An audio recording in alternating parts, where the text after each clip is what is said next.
Welcome to the EVready Podcast, featuring industry leaders and their perspectives on electrification, hosted by EVready Energy.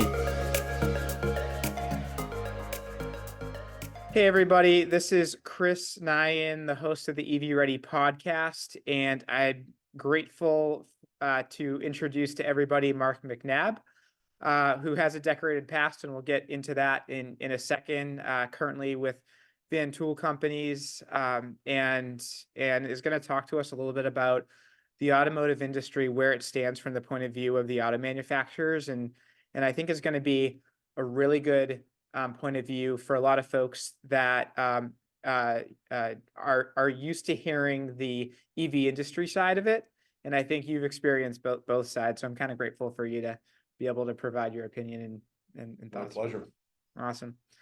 Awesome. And look, like Mark, you have probably forgotten more about the automotive industry than I'll ever know. Just to give a little bit of a background for everybody that's listening and maybe isn't familiar with Mark, was the COO of VW America, CEO of Maserati. I think you were also a special purchase director in Europe for a little while, and then I was what's called the commercial director, which is kind of like a COO is for a company. Got it. Okay, yeah, and then eventually, obviously, you got to become the CEO of Electrify America, which has become the largest public universal fast charging network in the United States over the past several years. So I guess my first question for you is, how are you working with auto manufacturers today with Van Tool Companies? So it's Chris. Sorry, I probably should have done this earlier. It's Van Tile. Van Tool. Sorry. So Larry is was the largest privately held dealer group in the U.S. before his sale to Berkshire Hathaway. So Larry's always been around the car business. I've known Larry for 25 or 30 years, to be honest. We go back that long. And when I retired, Larry gave me a call and said, hey, we're starting up a family office, really interested in making some investments. So we've made quite a few investments around the auto industry in general. We can talk about some of those, but it's been a whole lot of fun. And honestly, it's a path I didn't expect to take. I expected to go sit on a beach somewhere, and but it's been a lot of fun over the last. It's now been almost 6 years. So. And can you talk a little bit about like I think the automotive industry probably didn't change too much for 100 years, and now it's going through this massive evolution. Can you talk a little bit about that and what your take is on this evolution that's happening right now? Yeah, I mean, I think the press kind of probably accelerates the evolution a little bit, and then all of a sudden now it's putting the brakes on. But I think most of the time, the regulatory environment is pushing a different type of transportation, move from the typical combustion engine to battery electric or some form of plug-in hybrid or even hydrogen down the road. So I mean, there's a big movement afoot. The question is the transition and the time of the transition, because margins are a lot less on an EV today than they are on an ICE vehicle. So I think it's just how much what I call capital destruction needs to happen until you reach economies of scale and you get the profitability on the electric vehicles that the OEMs really need to have in order to survive going forward. And how quickly, I mean, you have certain people that are saying 2 years ago, whenever everyone was coming out with their announcements, all electric by 2030.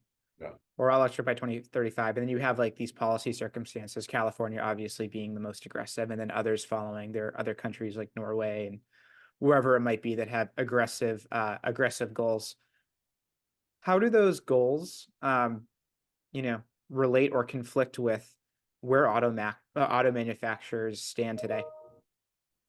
It's a really good question. I mean, from the way I look at it, first of all, CARB, California Air Resource Board, if you go to California today versus 15 years ago, you can see the impact these guys have had on the air quality in the state. So you gotta applaud some of their efforts and everything. I don't think anyone in the auto industry fully disagrees that maybe battery electric or some form of plug-in hybrid are much more efficient air quality engine needs to come out. I think it's really the trajectory that's probably going to be the issue. It's going to be the speed of it.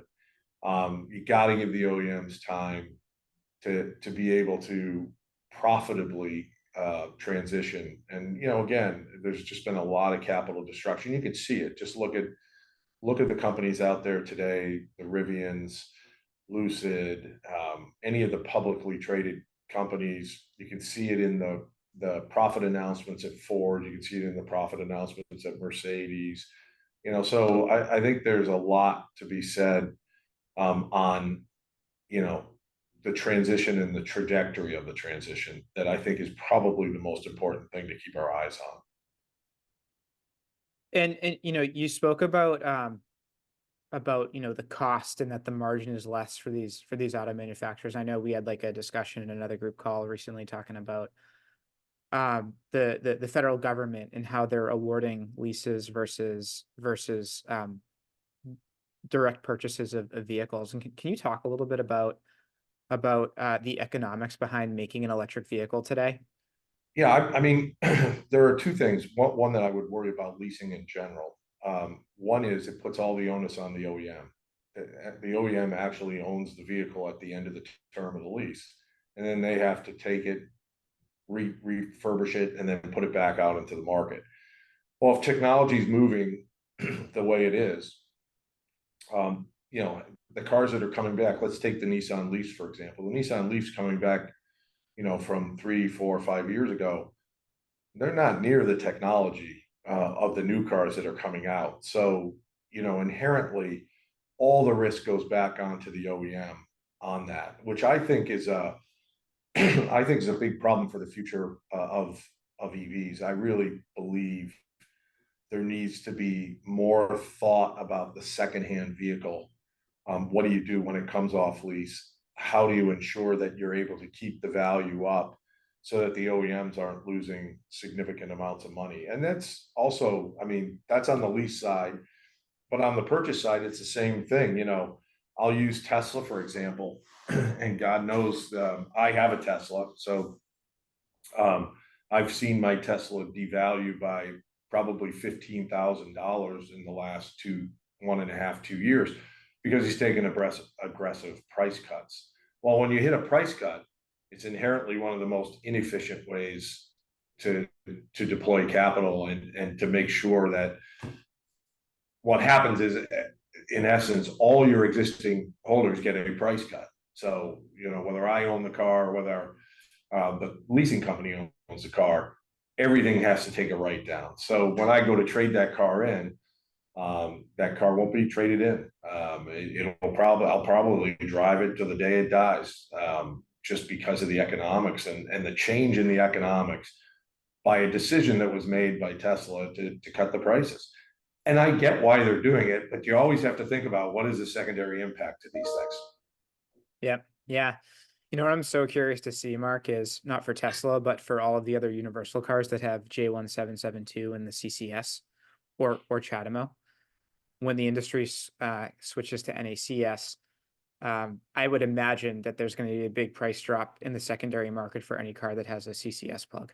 If the entire industry, yeah, I would assume so. I think, I think that's going to become a real issue going forward. And I don't think, again, everyone thinks about the secondary impacts. And we all know the EV charging companies are all feeling pain right now. Again, there's been a lot of discussion about the regulatory environment and Biden and the whole administration saying, you know what, yeah, this EV thing is coming too fast. So maybe let's slow it down a little bit. We'll extend out. Okay, well, that's great. But the people who've already deployed capital, banking on the fact that you are going to have utilization rates at 25 or 30%, they've all now going to have to take a haircut. Yeah. So, EV charging, to me, that creates all kinds of secondary impact all from what's being done for some of the right reasons. But, they're trying to build infrastructure, trying to put the money out there. But, people don't realize it's not the CapEx that kills you in charging, it's the OpEx. Mm-hmm. And that's the problem I don't think people fully understand. So to your point, you were the CEO of Electrify America. You were responsible for investing in building a nationwide fast charging network and trying to make that pencil in some way. What were some of the biggest challenges in doing that? And in terms of asset ownership of fast charging across the United States, how do you think that plays out over the next 5 years? Yeah, I think on EA, and I was, I had the fortune of working, or good fortune or misfortune, whichever way you want to term it, of working on the settlement agreement with the United States government relative to the diesel crisis in the US. And as part of that, Appendix C was the start of Electrify America. We started a fast charging company. I think for me, I had 3 or 4 major issues going in. One was just starting it, recruiting, getting the right people in. And, that took some time to do that. We ended up with some really fantastic people, guys that are now out there in big senior positions. You've got Brendan running Blink. Then you got Seth Cutler now, who's now the head of the OEM consortium on charging. You got Cliff Fietzig, who is just a absolute forgets more than anyone will know about charging. Just one of these guys who's just a brilliant engineer, came from BMW. So, we recruited in a lot of very, very good people. Rob Barossa, who's now the CEO, Anthony, who did all the construction. So we built a team to get out there, and we tried to address 3 or 4 different things. One is we knew technology would change, so we wanted to make sure anything and everything we did was modular.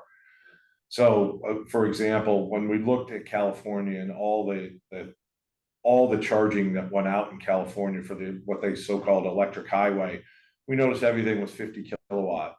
And now cars can take higher speeds of charging. So now we started looking at, all right, well, how do we not get caught in that? So we built our chargers at 150 and said they're easily upgradable to 350. And we just install another power cabinet. We have to change the cables, liquid cool them.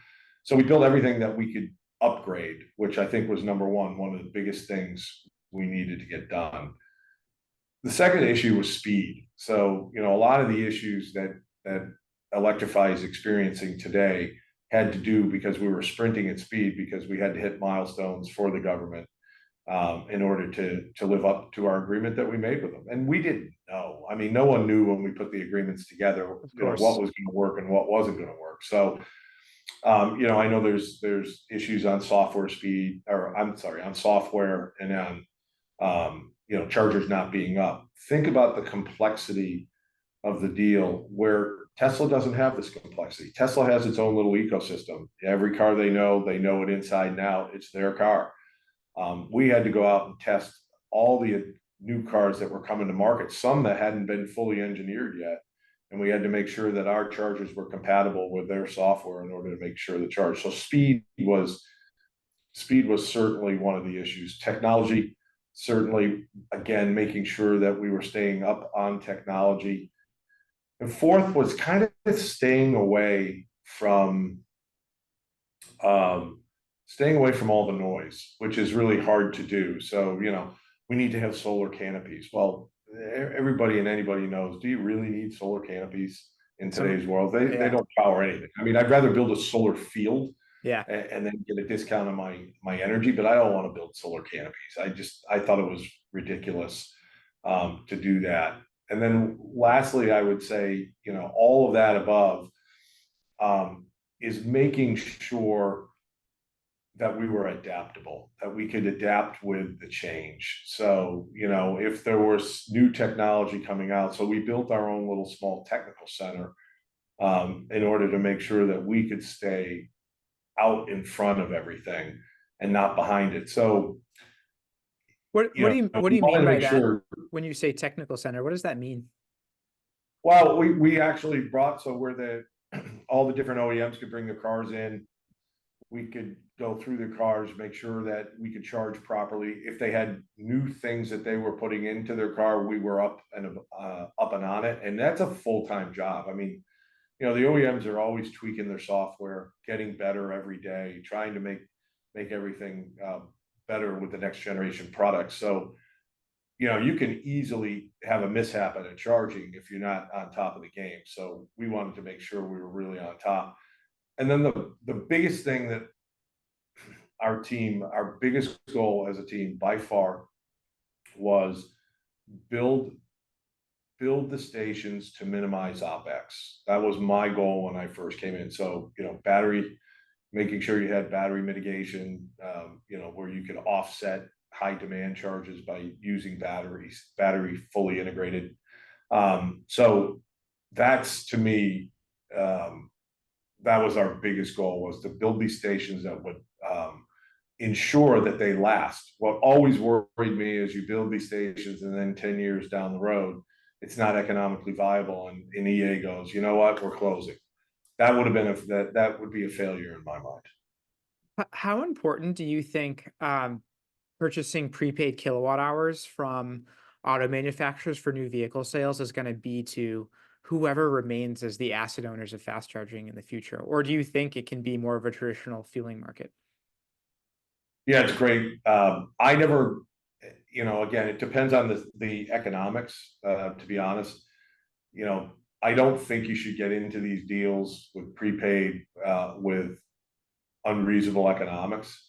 I think that's bad from the beginning, but I do think it is actually a very good idea for a lot of the OEMs to do, because the customer, what you find in Tesla, they did a lot of work at University of California on kind of how the customer would interact with fast charging and how the customer interacted with charging in general. When Tesla gave away the charging for free, everybody fast charged. They never charged at home. They just went straight to the fast charger. Why should I pay for the energy? As soon as they started doing away with that, you saw it starting to normalize, where it was now down to like 70% at home and 30%, 30 to 40%, depending on the different markets on fast charging. So, but I do think you need to get customers familiar with fast charge. It's intimidating, oh my God, you're going to pump this amount of electrons in a car that fast, is it going to blow up? So you got to get people comfortable. So I do like the idea.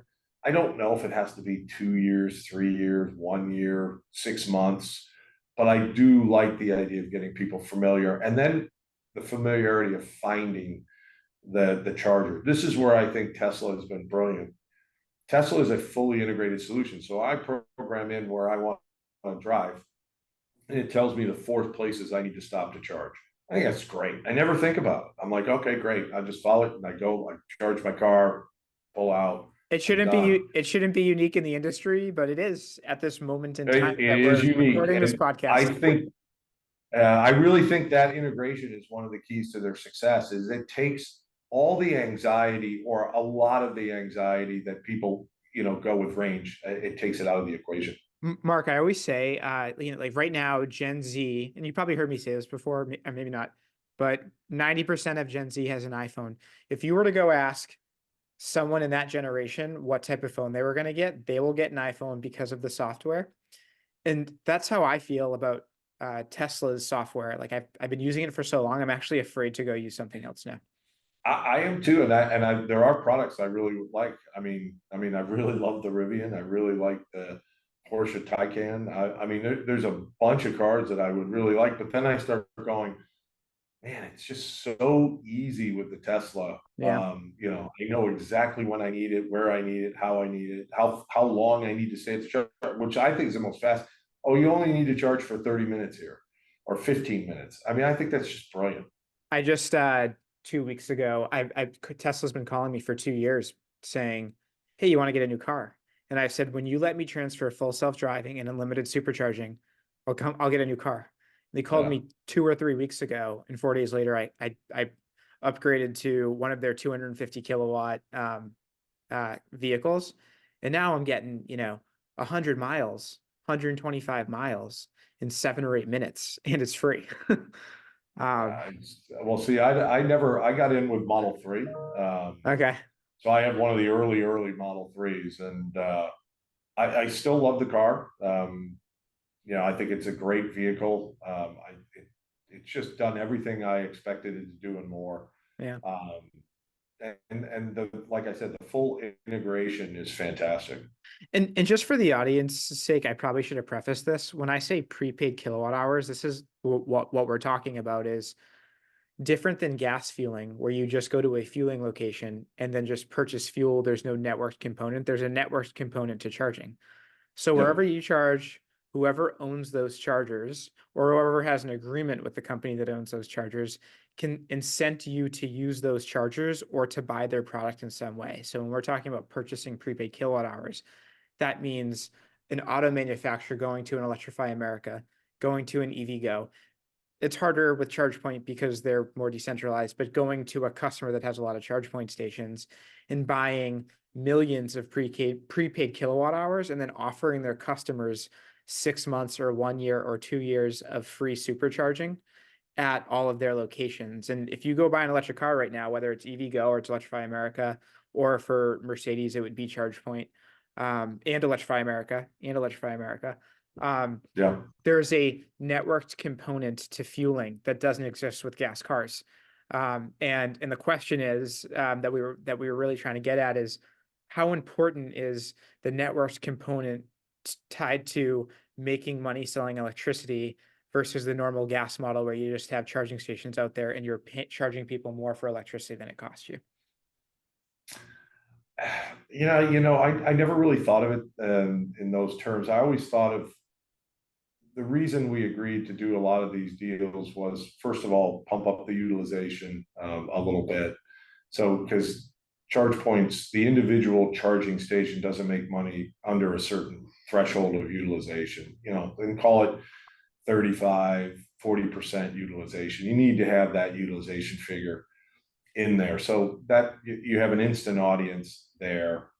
Again, it's always in the negotiation. If you price your electrons too low, the more utilization you get, the more money you lose. So I think I always looked at it as better from a familiarity standpoint. I always think the most intimidating thing for the customer is going to finding a charging station and taking that whole anxiety out of it.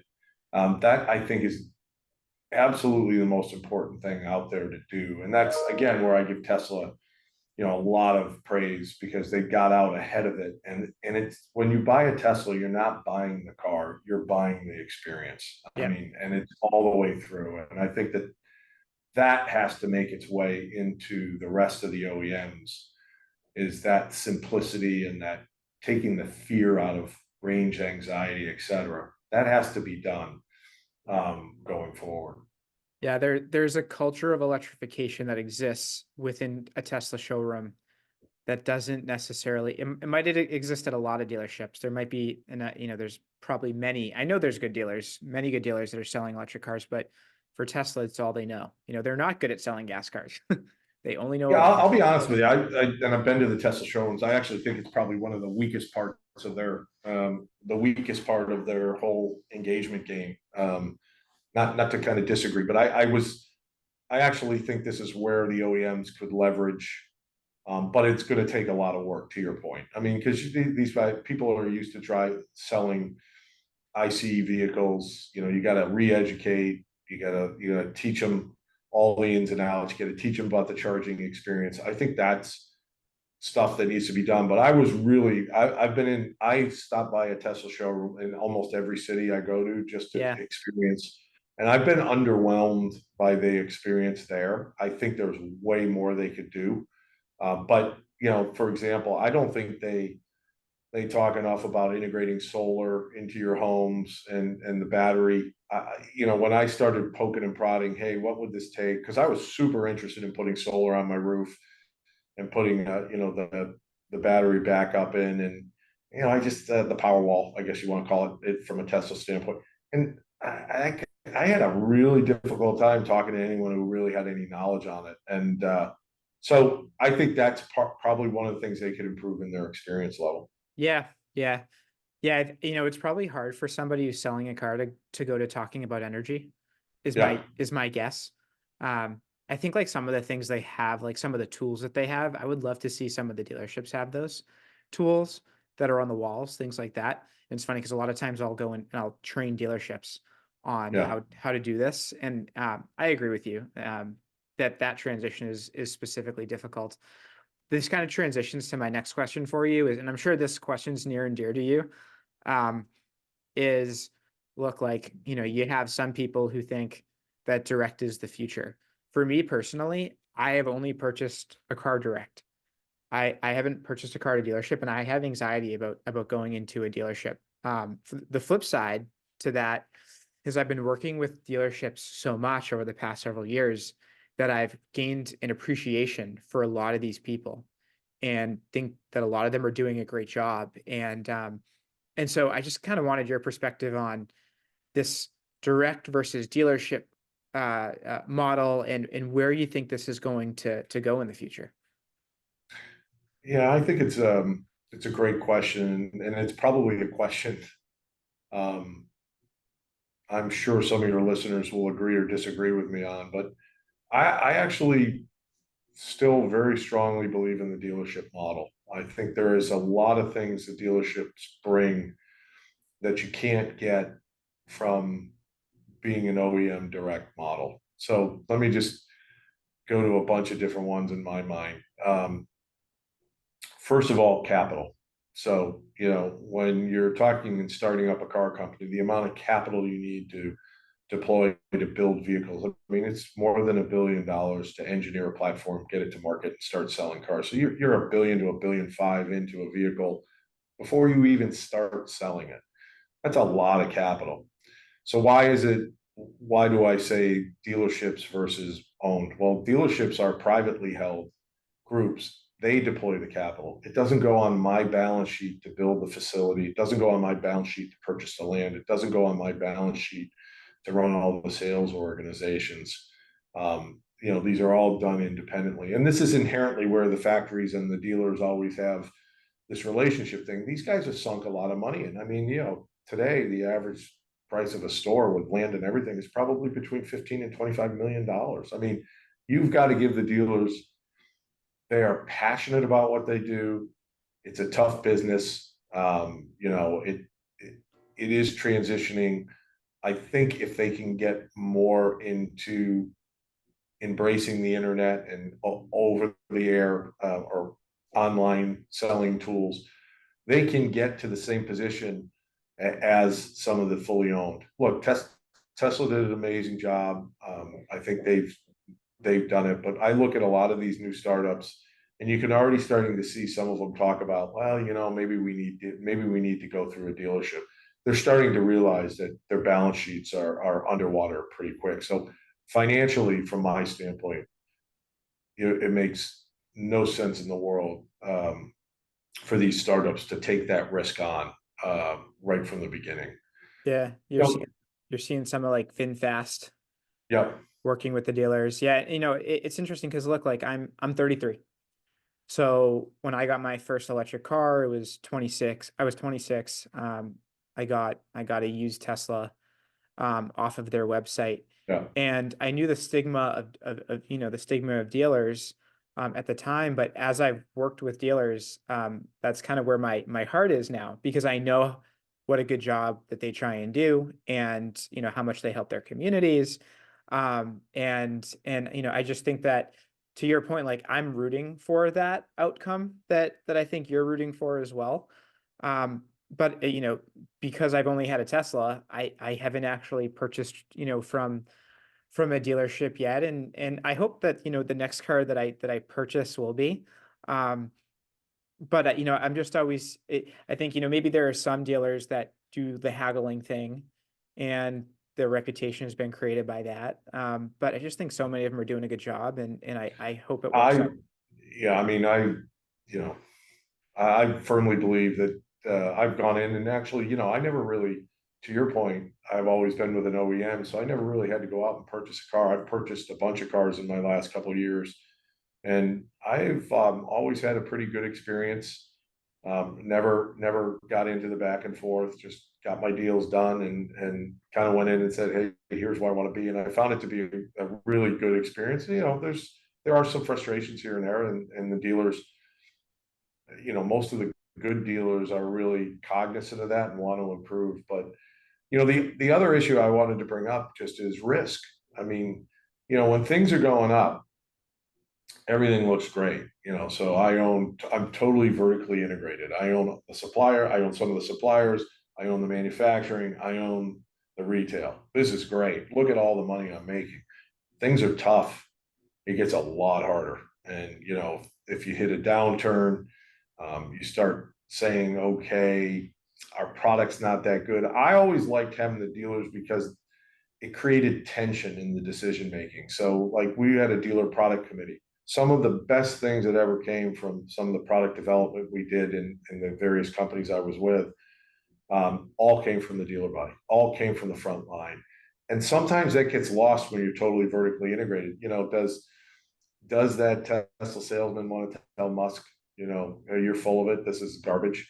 No, probably not. But will a dealer? Yeah, they will. And I think that creates, if you know how to harness it, I think that creates a much better product in the end. And so I really believe, again, I understand some of the issues when you go buy a car and the back and forth and the finance and they'll throw the keys on the roof. I don't think that's today's dealer. I think, that's yesteryear. They're evolving just like any other business is evolving.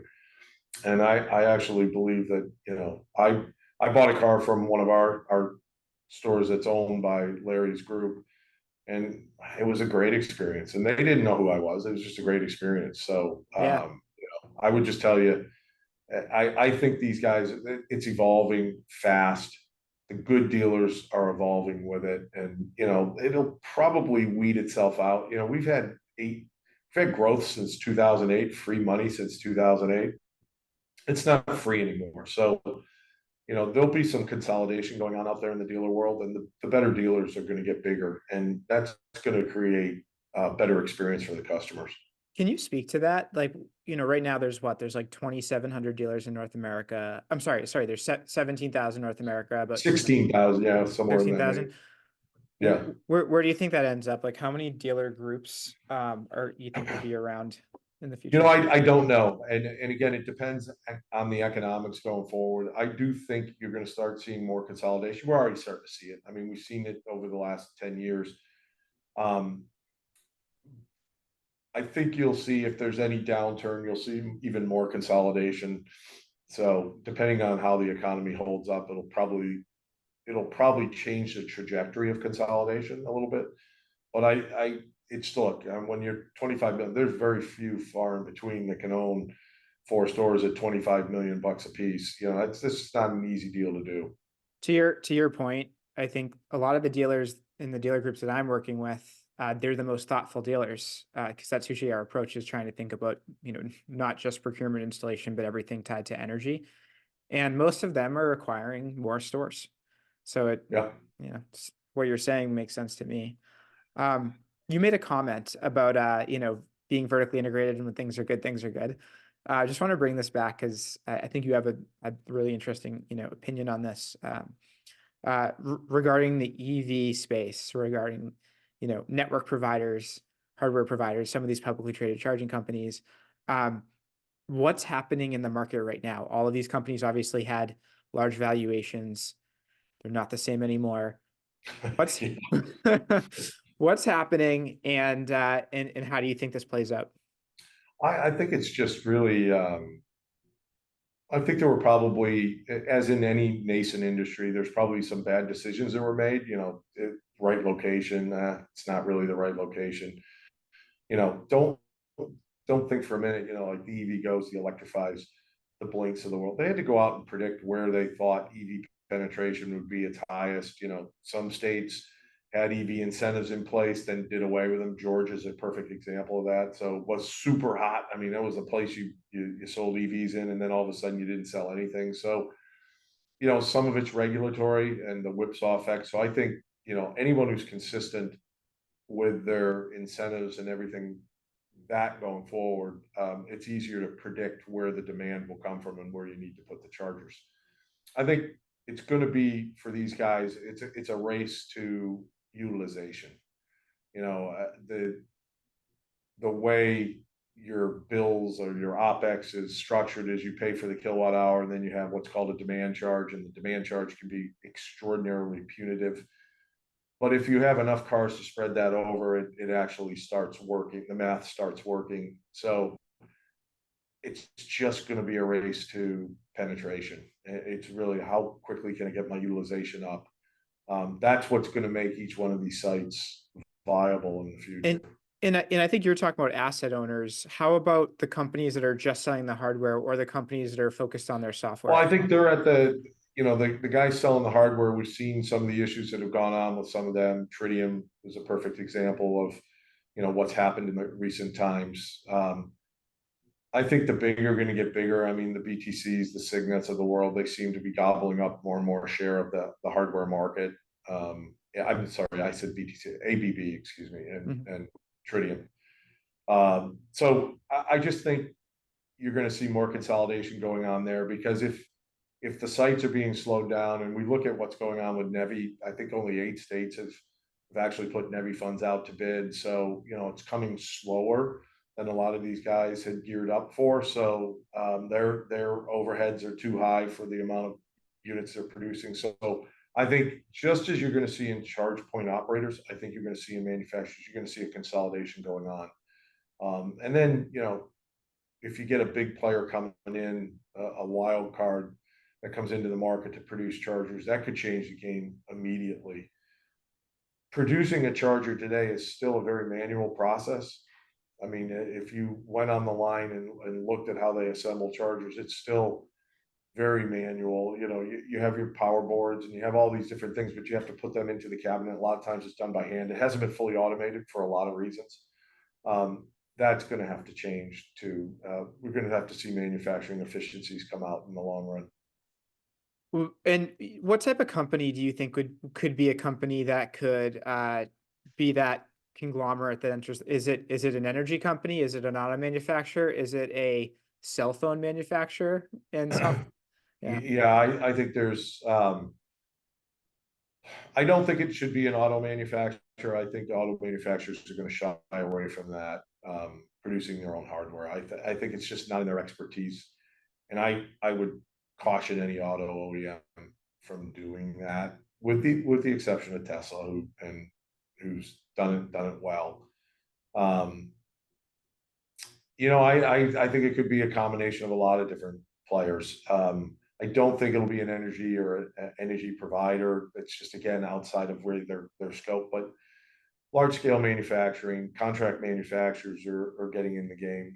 I do think, guys who possibly do cell phones, guys who do other things. Yes, I do think they have the possibility of getting into this and getting into it in a big way.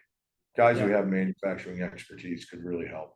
Yeah, and I don't really know much about the manufacturing side, but I've always kind of viewed it like, if you're a software company and we all agree that software, and I'm not saying we all agree, I'm saying if we all agree that software is the most important component of charging, why wouldn't a software technology company take a stab at an early market?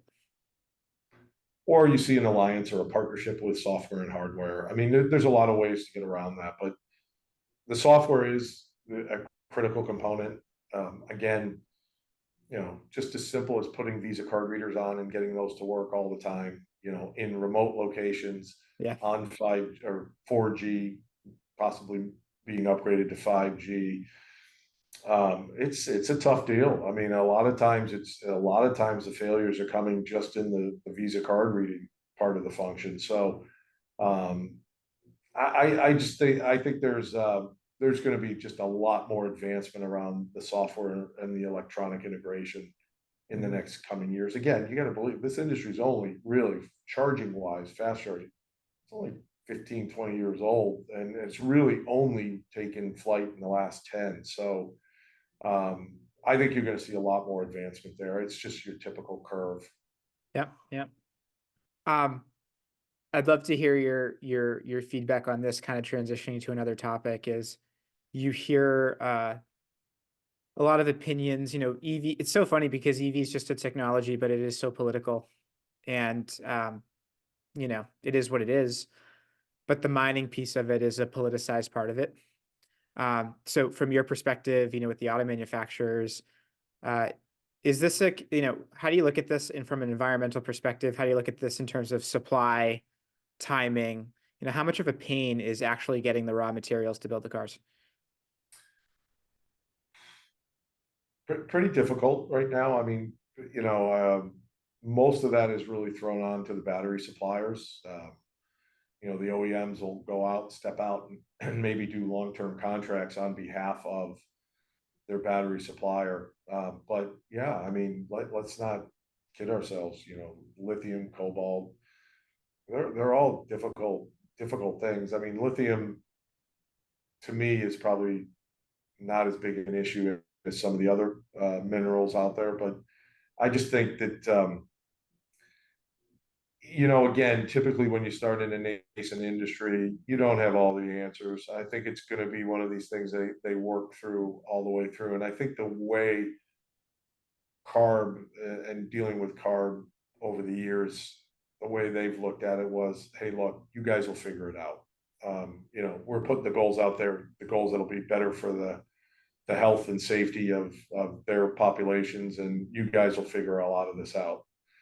So I do believe there's some truth to that. I think there's maybe it's a bit too aggressive. Maybe the trajectory is a little too fast, but I do believe people will figure that out. So minerals is a big part. I think it's going to play a much bigger part. I don't think people are thinking about it, but I think as EV production gets bigger and bigger, it'll become more and more a critical issue. Mm-hmm. Yep. Yep. And this is my last question for you. Sorry to get into such a what sometimes are political topics, but hopefully it doesn't come across that way. China, like, how does China's acceleration of EV from your perspective impact the United States? I think gobbling up the supply chain. I think it's as simple as that. I mean, they've gone out very aggressively over the last 5 years and gobbled up, all the different minerals. They've got deals in, you know, deals all over the world for different elements, and they've been very thoughtful about how they do it. So I think the biggest threat to the U.S. is being, really between U.S. and China is probably being China has gobbled up and been much more aggressive about gobbling up the resources ahead of time. So I think there is a real issue there. I'm not a political person by general, but I do think anytime a majority of something is controlled um, by one company or one country, then it will create issues. And I do think that's something that we should be very weary of going forward. Yeah, yeah. I'm really curious to see how that plays out. It seems like they have a very strong position, and It, again, I'm not. There are better people to ask that question to. From an outsider looking in, a little bit like you are.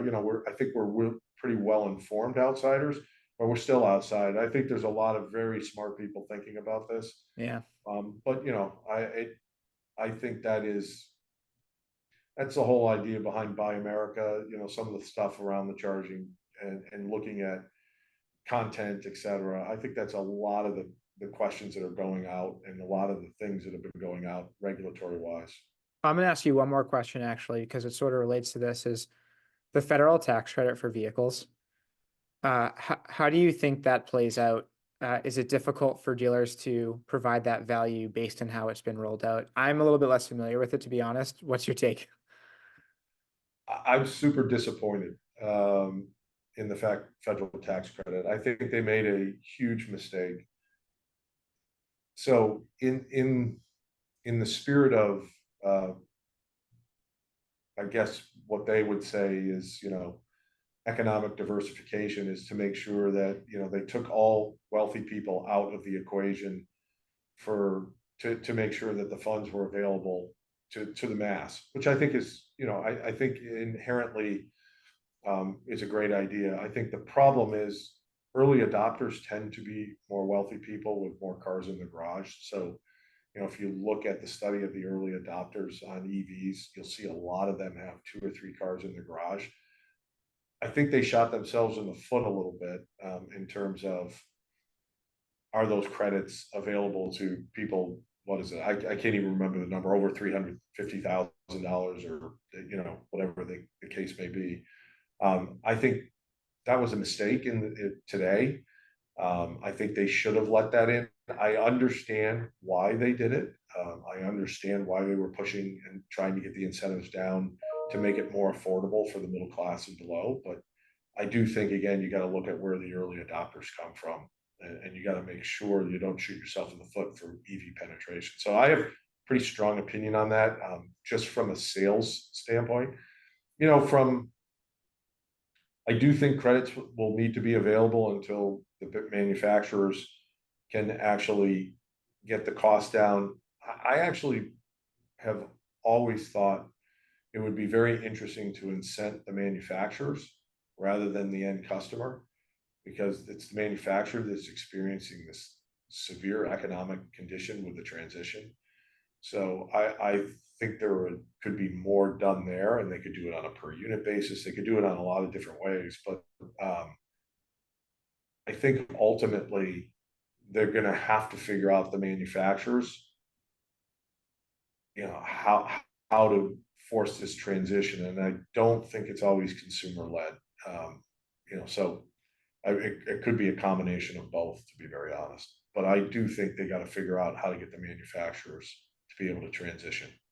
I know we've been in conversations with folks about, is it hard to, like, I'll give you like the EV charging federal tax credit. Is it prevailing wage? Is it non-prevailing wage? Geographically, where is it located? Do the same challenges exist for a salesperson at a dealership? For sure. I mean, anytime you add complexity to the equation, it gets very difficult. And then how do you explain that? It just, anything as it works its way down the system, it takes on its own little story. So it gets interpreted differently. So, you tell me something, I'll tell someone else something. It could be interpreted very differently. So I just think the more simple we keep things, the better we are. But I do believe we shouldn't overthink. I think there's a lot of things out there that are, if our ultimate goal is to improve EV penetration and get the transition accelerated, then I think you got to stop thinking about all these other things and think about just that. And I think that is so important to me, is clarity of what's the goal. And I don't know what the goal is. Is the goal, to make sure that, we're fair across the board? Is the goal to transition faster? I mean, there are all kinds of socioeconomic issues. I get all that. But to me, the biggest issue that I got when I sat and talked to different levels of the government was, we needed to transition to a cleaner transportation system. If that's your goal, then let's make that the goal. And let's stop thinking about all the other extraneous things. Well, Mark, thank you so much for taking the time to talk about all this. Oh, my pleasure. Really interesting. I appreciate it. Oh, my pleasure. I appreciate it. It's a lot of fun. Awesome.